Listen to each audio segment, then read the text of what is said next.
Hello and welcome to session 4, the Wheel of Life. Now, what we're going to do is work through this exercise. This is a handout that you can print off, or if you don't have it, you can just draw this into your workbook. It's quite straightforward. We've just got a circle divided into 8, and then we're going to build out around that. So, why are we going to look at this? Well, contrary to popular belief, being slim doesn't automatically make you happy. Once you get slim, your neighbours are still going to be noisy, there's still going to be traffic on the roads, your husband's still going to be annoying, your kids are still going to be rowdy, so all of these other things that you deal with are still going to be the same. I think it's very easy that whenever we have a particular issue in our life, whether it be slimming or work problem at work or whatever it is, to think, well, when this is sorted out, then I'll be happy. And that's not the case. So what I encourage you to do is to focus on, being happy now. If you're not already, maybe you already are, and that's fantastic. But if you're hoping that something other than better health and the things that go with that are going to come from your successfully completing your journey to slim, then I think there's probably some work to do here. This exercise will also help you to sort of see how balanced your life is, and to see if there's any areas that are maybe causing a bit of disturbance for you. Sometimes when we're overeating, it's an emotional response to something else that's going on in our life. So if you're not already aware of that, maybe this will help you to identify what that is. So with your handout, we're going to look at the circle in the middle, which I'd like you to divide into 8 if you're drawing it yourself. And then the first step is to label each of those 8 segments with an area of your life that's important to you. So the fact that you're watching this course, I would suggest that your health is one. So one of your segments will be health. If you work, that's probably going to be there. Finance is probably going to be there. And then, the rest of the things that are up for you that are important. So maybe family, maybe your social life, maybe for you exercise and health are, like eating and exercise are 2 separate aspects of health. Maybe they're one. It's up to you what other things that are important for you. So first step, please, is to label each of those 8 segments with an area of your life that's important for you. Go ahead and do that now.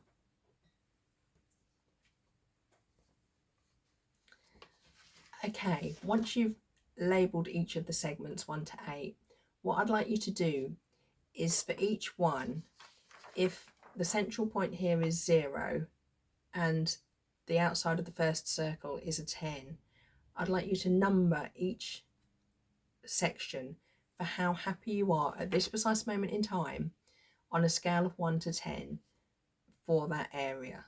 So each area will probably be different. So, your work might be a 5 and your health might be a 3 and your relationship might be a 9.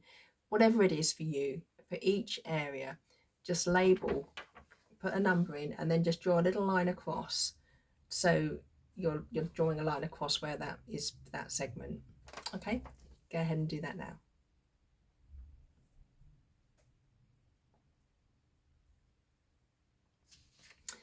Right, lovely, thank you.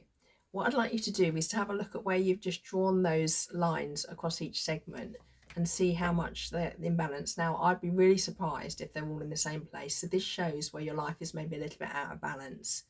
Now, we've looked at 8 different areas here, so it's likely that some are more important to you than others. So I don't want you to think, oh my goodness, I've got to work on all these things at once. We're going to pick the ones that are most important to you to work on.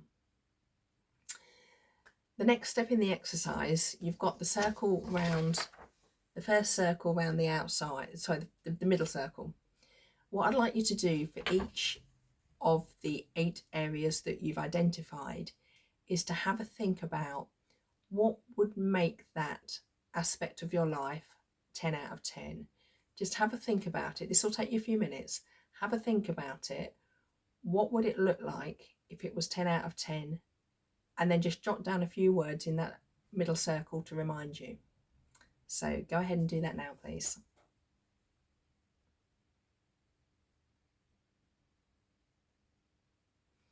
Okay, welcome back. Thank you for doing that. The final activity in the outside circle, You know where you know what's important to you. You know where you are now. You know where you want to be. What's the first step? We're not talking about changing the world all in one go. We're talking about what is the first step that you could do right now if you wanted to, that would move you from where you are to where you want to be. So for each of those 8 areas, please jot something down in the outside circle that will highlight that for you.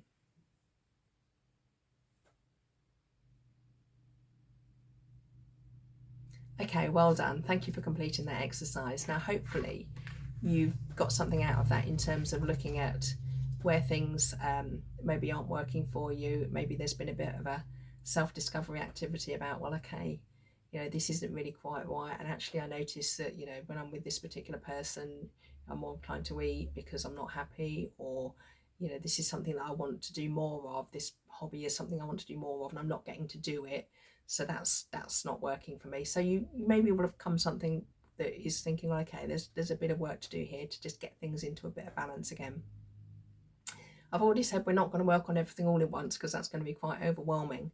So I'd like you to pick the area on your own wheel that's the most important to you and just put a number 1 next to it. That's your top priority. That's the thing you want to work on first. And then depending on how much there is to do on that, you might also choose to highlight a second one and a third one. I wouldn't suggest more than 3 because you don't want to overwhelm yourself. So pick out the top thing or the top 2 or 3 things that you're going to work on, and then pause the video and just go and do that action now. Get it done. Get some momentum, get some action going. Okay? Stop the video and go and do it. Fantastic. Well done. You're making progress. That's really, really good. Now, that's the Wheel of Life exercise. And as I say, it can highlight some issues that might come up which might be causing you to overeat. So it's a bit of, self-discovery and getting to know yourself. So based on what you've just looked at there, what I'd like you to think about next is how you can have more fun. So when you're on a journey to slim, chances are you're going to be eating less than you were eating in the past. Even if you've chosen to continue eating exactly the same food that you were eating before, you're now going to be eating less of it. And that's going to create a bit of a void in your life. Now, the universe doesn't like a void. It has to fill it with something. So what I would like you to consciously do, having completed that exercise, is to think, how am I going to fill this void with a bit more fun? So it might be that you're going to take your kids to the park and kick a ball around, or it might be you're going to, go to the cinema with a friend. It's just something that you enjoy doing that you can incorporate. And it's kind of like a little treat, isn't it? It's just making life pleasanter. So we're still on this same theme of being positive and how to make life pleasanter. Bearing in mind you're taking on a couple of challenges here. You're taking on the challenge of weight loss. Maybe you're choosing to get fit as well. Maybe you're choosing to work on some other things here.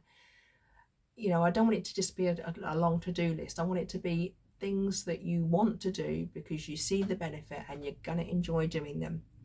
So again, just pause the video now and write down in your notebook what you're going to do to bring some more fun into your life. Go do it.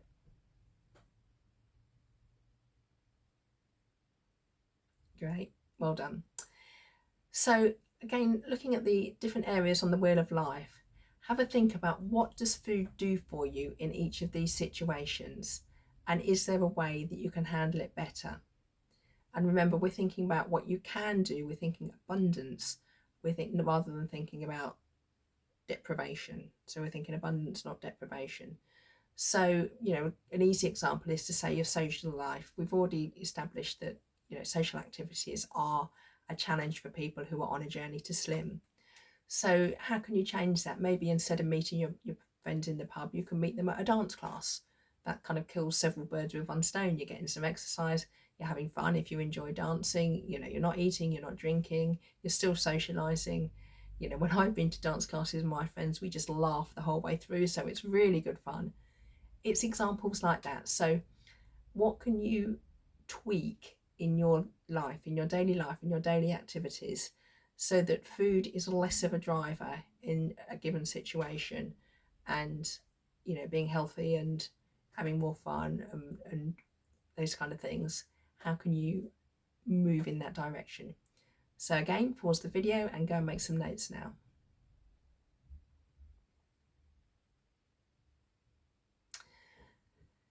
So hopefully you're picking up that a lot of what we're talking about here, it's all about choice and balance. At this point in your life, you are where you are because of the decisions you've made in the past. So there's an element of taking responsibility for that, and also for making sure that your decisions that you make now and in the future help create a life that is the one that you want to be living, because that's kind of important, really. That's what it's all about. So choice and balance are the two words that I really want you to keep at the forefront of your mind. What choices are you making? Maybe sometimes you will make a choice that you're going to, I don't know, have a piece of cake or something like that. That's fine. Nothing's banned. If that's what you choose to do, you're perfectly entitled to do it, as long as you understand how that fits in with things. Now, it might be you say, I'm going to have a piece of cake for my lunch. So if we're talking about the amount of calories, you may be around about the same amount of calories as you would have had if you'd had whatever you normally have. That's fine. That's all good. That's an informed choice. It's a positive one, and absolutely nothing wrong with that. It might be you decide to have an impulse eat of a piece of cake.